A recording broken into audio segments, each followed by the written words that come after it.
So one of the most overlooked keys to success and getting what you want out of life is the word intention. And it's really convoluted and all messed up. And a lot of people get their definition of intention is all like muddied. So I'm going to share just 2 stories of my experience with really learning how to master intention and how that helped me make a lot of money consistently.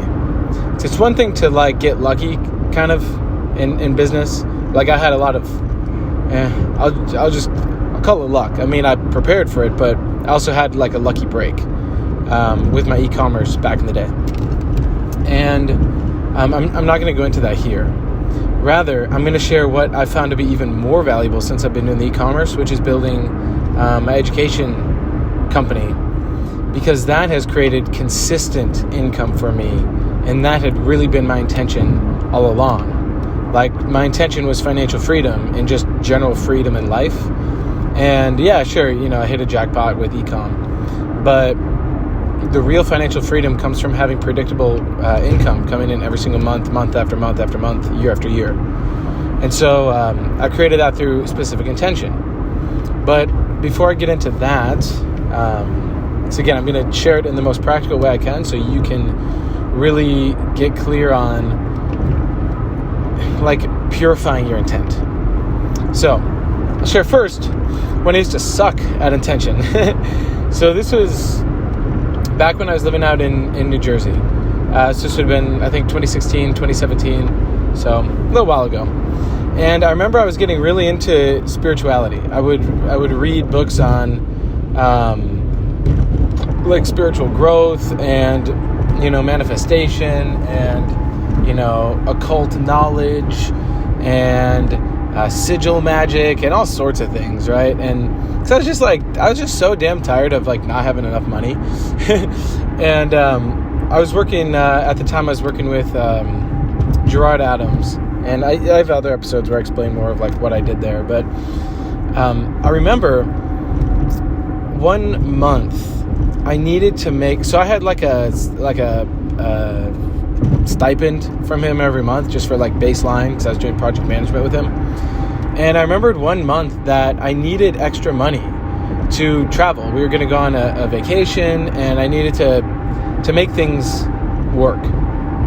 And I was like, damn, I don't know where the money's going to come from. I'm reading all these books on spirituality and, how you can manifest from the quantum field and, the Matrix. What are those books? The Laws of the Matrix or something. I don't know, some Greg Braden things. Like, I was just all messed up. But they're talking about intention and how you got to just, when you have a really, really, really clear intention, things will manifest. And I remember that I would like meditate every day on, I needed to make an extra $1,000. So I was making, I think, like $2,200 a month, and I needed $3,200 that month. And so I would wake up every day and I would hold the intention. And then throughout the day, and I would have reminders go off on my phone, and I'd hold the intention. And then I'd write it down 7 days in a row. I would write it 70 times that I have 3,200. Okay? So I'm focusing on it. I'm reading Napoleon Hill, Law of Success. I'm just doing my best to, like, the word that comes to my mind is I was like polluting my mind with the thoughts of success that I wanted to have. And funny enough, that month, I actually got the opportunity to then help Gerard close speaking engagements.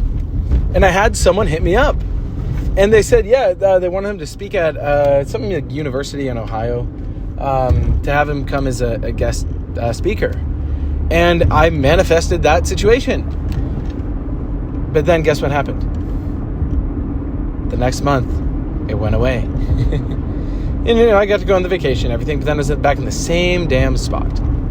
So it's like, when you really, really, really charge up your mind and you're pumped and you're, it's so, so focused on creating that outcome, sometimes it works, but many times it doesn't.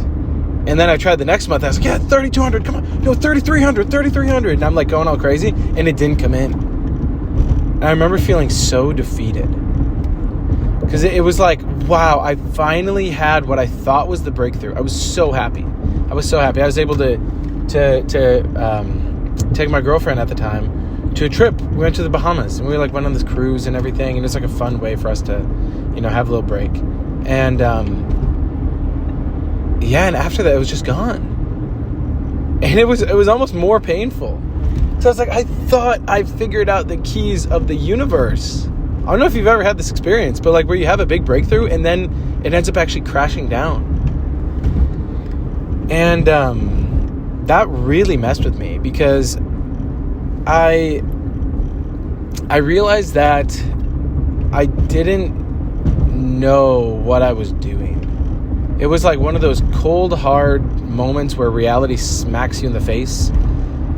Even though I was just in the Bahamas and it was nice and warm, it was like ice cold smack across the cheek. I'm just like, ouch. Okay, what the hell am I doing? So I tried it again. I'm writing things down, trying to manifest it, making myself like flashcards, note cards, repetition. I'm hearing from all these people, just repeat it over and over and it will get stuck in your subconscious mind.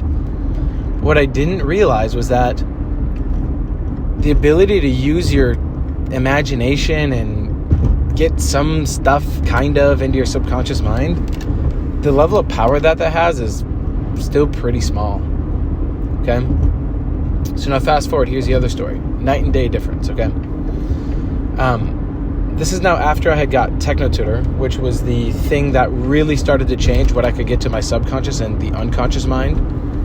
Because it's not just having one belief of, I make $3,200 a month, or I make, $3,000 or $30,000 a month or whatever. It's not just one belief.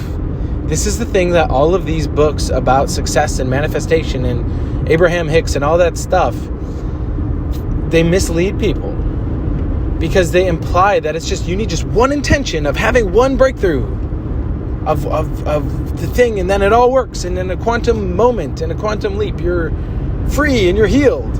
It's not how it works.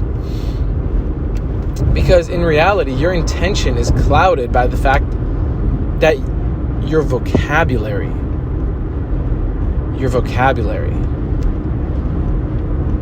all of the words you've ever learned, think about it.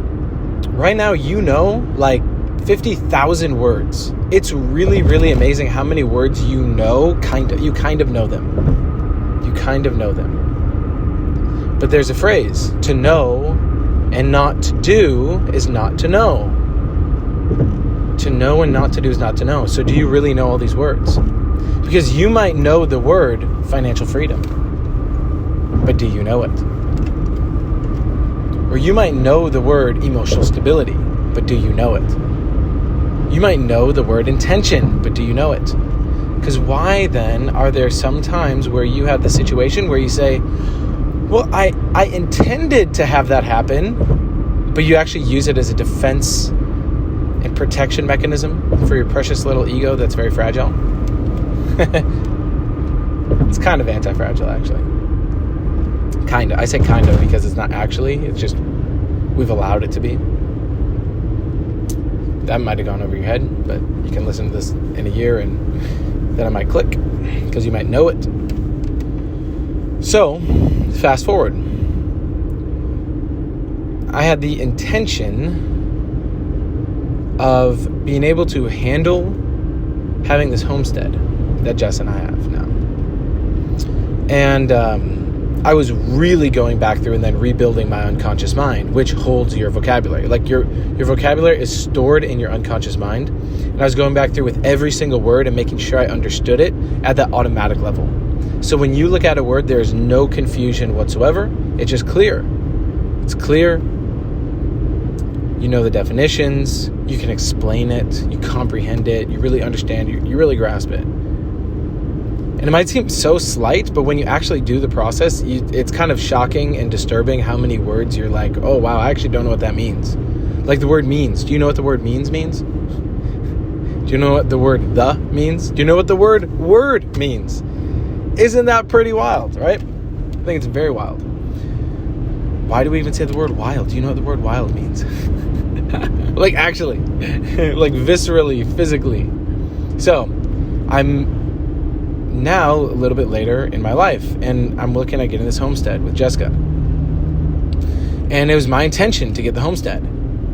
And at this point, I had more success. I learned how real intention means preparation and effective vocabulary. Because when you have the proper preparation and you look at the possibilities and the probabilities, and then you prepare and key, you build your vocabulary so it is automatic.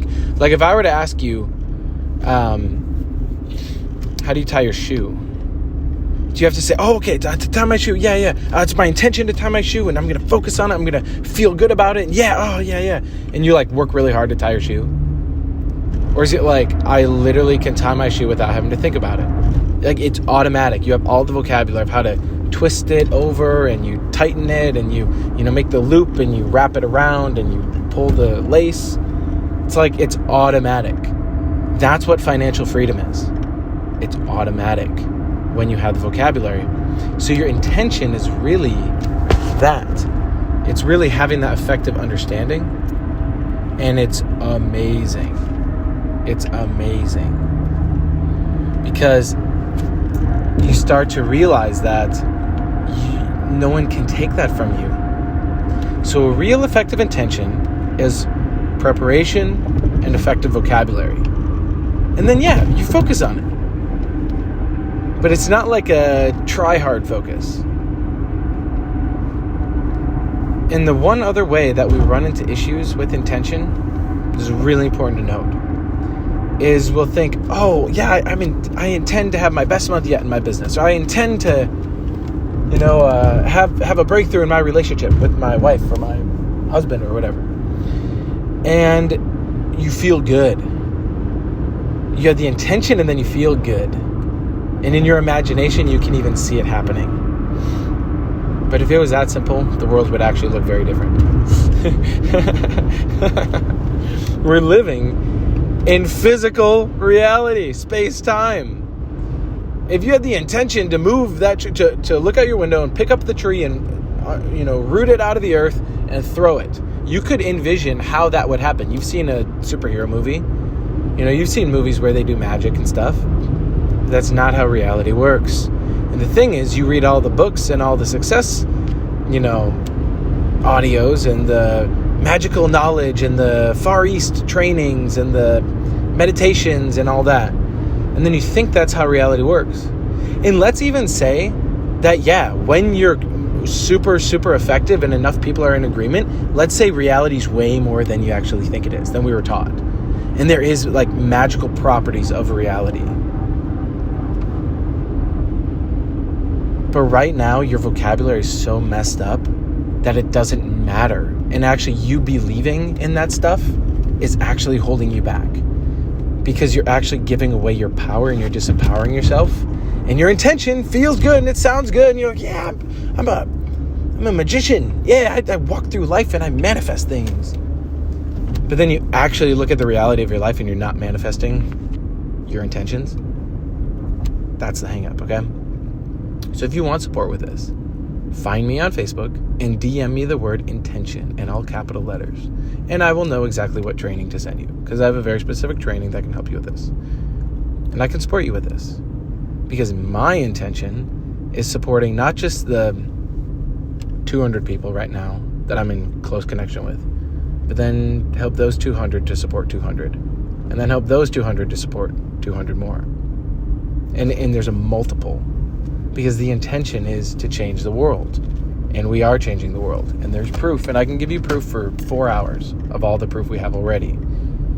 Yet, it's an ongoing intention, right? It's not like that original intention that I had of, make the $3,200, and then I manifested it and it was really great, and then it all crashed. Real intention is an ongoing. It's like how you don't forget to tie your shoelace.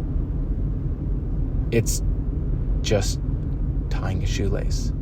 It's just financial freedom. It's just changing the system. It's all the same. It's a little bit more of a challenge, but at the end of the day, it's just preparation meets effective vocabulary. All right? So if you want that training, DM me the word intention, and I'll send it to you. And then go out there and let's align our intentions to make the world best for all. Cheers.